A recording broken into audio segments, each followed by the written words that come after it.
Good day, I am Juliana Pararas and I am the first reporter for the topic Information Processing.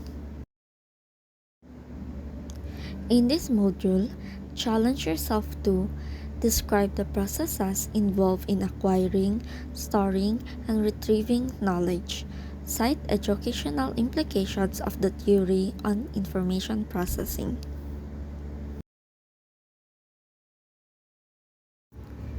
Information processing is a cognitive theoretical framework that focuses on how knowledge enters and is stored and retrieved from our memory. It is one of the most significant cognitive theories in the last century, and it has strong implications on the teaching learning process. So, in other words, information processing is a cognitive theoretical framework that explains of how our brain processes and stores information. It focuses on the process involved in acquiring, storing, and retrieving knowledge from our memory. Information processing theory. Relating how the mind and the computer work is a powerful analogy.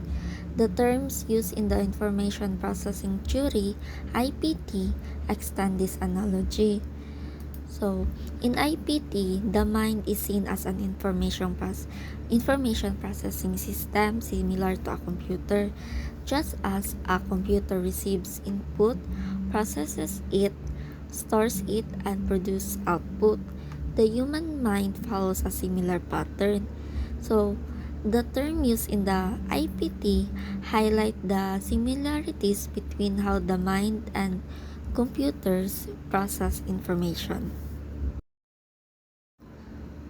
Cognitive psychologists believe that cognitive processes influence the nature of what is learned. They consider learning as a largely an internal process, not an external behavior change, as behaviorist theories taught. So, cognitive psychologists believe that cognitive processes play a crucial role in shaping what is learned, unlike behaviorist theories who focus on external behavior changes. Cognitive psychologists view learning as primarily an internal process. They emphasize how we receive, perceive, store, and retrieve information as key factors in the learning process. Here we have the 5 types of knowledge. The first one is general versus specific. This involves whether the knowledge is useful in many tasks or only in one. For example, the general knowledge refers to information and understanding that can be applied to a wide range of tasks or situations. Example, knowing how to read and write, understanding basic mathematical concepts, or having knowledge of historical events are considered general knowledge, while specific knowledge refers to information and understanding that is limited to a particular task. For example, understanding the rules and strategies of a particular sport. Declarative knowledge. This refers to factual knowledge. This declarative knowledge encompasses a wide range of factual information, including facts, concepts, or principles. It involves knowing specific details about objects, events, people, places, or ideas. For example, knowing that the capital of the Philippines is Manila. Procedural knowledge. This includes knowledge on how to do things. So, procedural knowledge refers to knowledge about how to perform specific tasks or activities. Example is knowing how to ride a bike or play a musical instrument. These are skills that require a sequence of steps or actions to be performed in a particular order. Episodic knowledge. This includes memories of life events like your high school graduation. Episodic knowledge, on the other hand, refers to personal experiences, and specific events that are tied to a particular time and place. It involves remembering and recalling specific episodes or events from one's life. For another example is remembering your first day of school or recalling a family vacation or event. Lastly is the conditional knowledge. This is about knowing when and why to apply declarative or procedural strategies. So, this knowledge involves the ability to recognize and assess the context, determine the appropriate strategies or knowledge to apply, and understand the reasons behind their effectiveness. An example of conditional knowledge is knowing when to use different problem solving strategies. For instance, a student may have procedural knowledge of multiple problem solving techniques, such as trial and error, working backwards, or using a formula. However, conditional knowledge would involve understanding which strategy to apply based on the characteristics of the problem at hand. They might recognize that trial and error is suitable for a simple math calculation, while working backwards is more effective for complex word problems. Stages in the processing theory. So, the stages of IPT involve the functioning of the senses, sensory register, short-term and the long-term memory.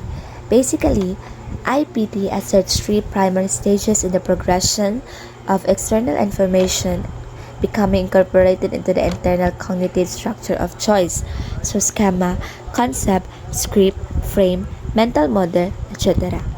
So, these three primary stages in IPT are the encoding, storage, and retrieval.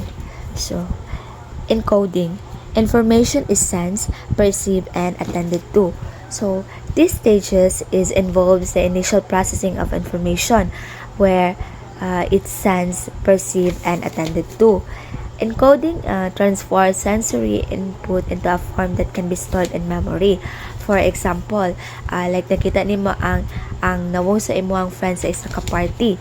So ang imuhang brain is gina-process niya ang mga visual information sa imuhang friend, like iyang nawong, iyang physical features, iyang expressions, and other details. So storage, the information is stored for either a brief or extended period of time, depending upon the process of following encoding. So once encoded, information is stored in memory. This stage kay naga-involve siya sa ato ang short-term storage kung asa ang information is pwede lang siya matambay or is held temporarily, or ang long-term storage kay kung asa ang information kay pwede siya magdugay sa mga pilapod ka period sa time. For example, after nimo nakita ang nawong sa imuhang friend, ang imuhang brain kay gina-store niya ang information, like gina-store niya information temporarily in short-term memory. Tapos ikaw kay gina-continue nimo mag-interact sa other people sa party. So if the interaction is significant, your brain may transfer this information to long-term memory for later recall. Diri sa retrieval. So retrieval, the information is brought back at the appropriate time and reactivated to use on current tasks. The true measure of effective memory. So this stage kay naga-involve siya sa kung paano na to i-access or ang recalling stored information kung kay na kailangan. Like, ang information kay pwede na to siya mabalik sa atong memory and pwede na to siya mabalik sa atong awareness for use in the current task or the situation. So, effective retrieval is essential for demonstrating memory and utilizing stored information effectively. Like example, ato pag kauman nimo pila ka adlaw nimo nakita ang nawong sa imuhang friend and gusto nimo siya maalala ulit, gusto nimo maalala ang nawong sa imuhang friend para ma-invite siya ulit sa mga other event. So ang imong brain kay ginabalik niya ang mga informations lagi murag tambay or gitago nimo sa imong long-term memory. So gina-allowed niya nga maalala nimo ang nawong sa imong friend para ma-recognize nimo siya ulit kung makita nimo siya. So sensory register. So the first step in the IP model holds all sensory informations a very brief time. So capacity, our mind receive a great amount of information, but it is more than what our mind can hold or perceive. So diri sa capacity kay it holds all sensory information, but ato ang mind kay gina-receive lang niya ang mga information na kaya nato dawaton or i-perceive. Ang meaning ani is that while the sensory register can take in a lot of information from our senses, naa gyapon siya limit kung pila lang or hantod asa lang ang kaya nato i-process or para maging aware ta sa mga any given moment. Duration. The sensory register only holds the information for an extremely brief in the order of 1 to 3 seconds. So information in the sensory register is held for a very brief period of time. So typically kaya lang niya ma-process ang saka memory from given time, like from 1 to 3 seconds. So after that time, if the information is not attended to or processed further, pwede lang siya mawala. So there is a difference in duration based on modality. So auditory memory is more persistent than visual. So auditory memory tends to be more persistent than visual memory. So ang meaning ani kay ang ato ang auditory information para sa ato ang mga sounds or mga spoken words kay pwede siya magdugay sa ato ang sensory register for a slightly longer period compared sa ato ang mga visual information like sa mga images or sa ato ang mga shapes na maalala. So the rule of attention. So the rule of attention, to bring information into consciousness, it is necessary that we give attention to it, such that we can only perceive and remember later those things that pass through our attention's gate. So consciousness awareness attention is necessary to make us more information. So kung dili ta maghatag og attention sa isa ka bagay, dili na to siya ma-perceive or maalala sunod. And getting through this attentional filter is done when the learner is interested in the material, when there is conscious control over attention, or when information involves novelty, surprise, salience, and distinctiveness. So only information nga makasulod sa ato ang attentional filter kay maora pud to ang ma-process og ma-remember nato. So ari siya may tabo kung kita kay interesado kay sa isa ka bagay or basta ga-focus ta dito So before information is perceived, it is known as pre-categorical information. So pre-categorical information, so kari siya kay it is essential or uninterpreted patterns of stimuli until we pay attention to it. This means that until that point, the learner has not established a determination of the categorical membership of the information. To this point, the information is coming in as uninterpreted patterns of stimuli. Once it is perceived, we can categorize, judge, interpret, and place meaning to the stimuli. If we fail to perceive, we have no means by which to recognize that the stimulus was ever encountered. So, once we attended the information, kaya na nato siya i-categorize, i-interpret, and pwede na ta mag-assign og meaning sa mga ingon ana. So, if dili na to siya i-perceive, dili po na to siya malala nga ang stimulus as was we ever encountered. So, aginamin diri sa ato ang attention sa ato ang role of attention kay ang attention is nag-play jud siya og very crucial role sa ato ang processing information. Kare siya kay nag-act siya as filter, gina-allow niya ang mga selected information nga makasulod sa ato ang consciousness awareness. So kung walay attention, dili na to kaya i-perceive or dili na to maalala ang mga information sunod. So the information that we haven't paid attention kay mag-remain lang gid siya as pre-categorical state, meaning diba, uninterpreted until we focus on it, uninterpreted until we focus on it. Once we attend to information, we can categorize, interpret, and assign meaning to it. Failure to perceive information means we won't recognize the stimulus was ever encountered. Hi everyone, I am Maria M. Abaye, and now we will talk about short-term memory, long-term memory, and executive control process. What is short-term memory?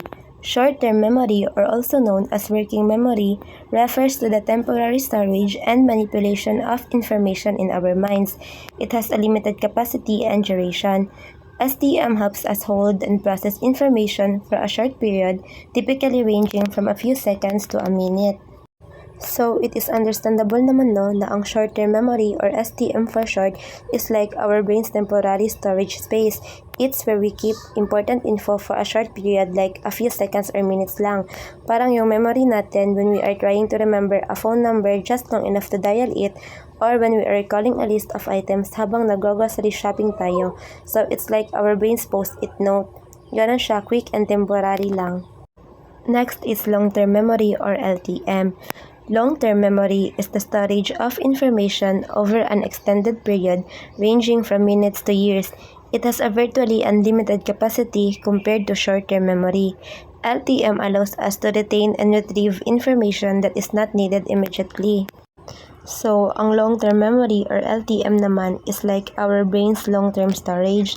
It's where we keep important info for a long time, from minutes to years. LTM helps us recall moments from our early years, like family vacations, birthday parties, or playing with our friends. It's like our brain's library, storing knowledge and memories that stick around for a long time. Always remember lang na it is long-lasting and unforgettable. The next one is executive control processes. Executive control processes, are also known as executive functions, are cognitive processes that help us manage and control our thoughts, actions, and emotions. These processes involve higher order thinking and decision-making skills. So, ang executive control processes naman are like the boss of our brain. They help us manage and control our thoughts, actions, and emotions. Parang yung mga higher level skills ng utak natin. For example, planning and organizing tasks or projects, and making thoughtful decisions. It's like our brain CEO, making sure that everything runs smoothly.